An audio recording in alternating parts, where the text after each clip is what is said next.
प्रथम तुम्हा सर्वांना अक्षय तृतीयाच्या खूप खूप शुभेच्छा.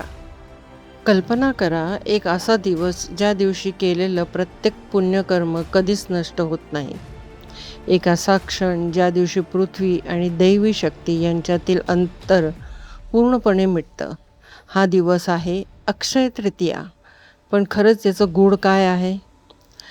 आमच्या पीस विदिन चॅनलमध्ये आपले खूप खूप स्वागत. नमस्कार मित्रांनो, आज आपण जाणून घेणार आहोत अक्षय तृतीया या दिवशी लपलेलं गूढ आणि त्याचं आध्यात्मिक महत्त्व.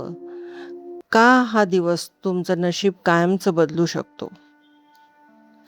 अक्षय म्हणजे कधीही नष्ट न होणारा आणि तृतीया म्हणजे तिसरा दिवस. हा फक्त एक सण नाही, हा एक दैवी दरवाजा आहे, ज्या दिवशी ब्रह्मांडातील ऊर्जा सर्वात जास्त सक्रिय असते. असं मानलं जातं की या दिवशी सूर्य आणि चंद्र दोन्ही त्यांच्या सर्वात शुभ स्थितीत असतात. म्हणूनच या दिवशी केलेली साधना, जप, पूजा अनेक पटींनी वाढून फळ देते. अक्षय तृतीया हा दिवस माता लक्ष्मी आणि भगवान विष्णू यांना समर्पित आहे, जे संपत्ती, समृद्धी आणि पालनकर्ता आहेत. या दिवशी लक्ष्मीनारायणची पूजा केल्यास फक्त पैसा नाही, तर आयुष्यातील स्थिरता, समाधान आणि आध्यात्मिक प्रगती मिळते.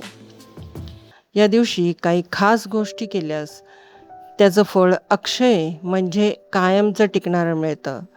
दान करा, अन्न, पाणी, कपडे, जप करा, मंत्र, नामस्मरण, पूजा, होम, तर्पण करा. गरजूंना मदत करणं हेच या दिवसाचं खरं गूढ आहे. अक्षय तृतीया फक्त सण नाही, तर अनेक दिव्य घटनांचा साक्षीदार आहे. याच दिवशी त्रेतायुगाची सुरुवात झाली. भगवान परशुराम यांचा जन्म झाला. महाभारत लिहिण्याची सुरुवात झाली. गंगा पृथ्वीवर अवतरली आणि एक अद्भुत घटना, सूर्यदेवाने युधिष्ठिराला अक्षय पात्र दिलं, ज्यातील अन्न कधीच संपत नव्हतं. गंगा अवतरण म्हणजे दैवी शक्तीचं पृथ्वीवर आगमन. या दिवशी गंगेचं स्मरण केल्याने आपले पाप, कर्म आणि दुःख धुतले जातात आणि आत्म्याला मिळते शुद्धता आणि नवीन सुरुवात. या दिवशी कुबेर देवाला माता लक्ष्मीने संपत्तीचा अधिपती बनवलं. म्हणूनच या दिवशी सोने, चांदी खरेदी केली जाते. पण लक्षात ठेवा, खरी समृद्धी म्हणजे फक्त पैसा नाही, तर मनाची शांती आणि समाधान आहे.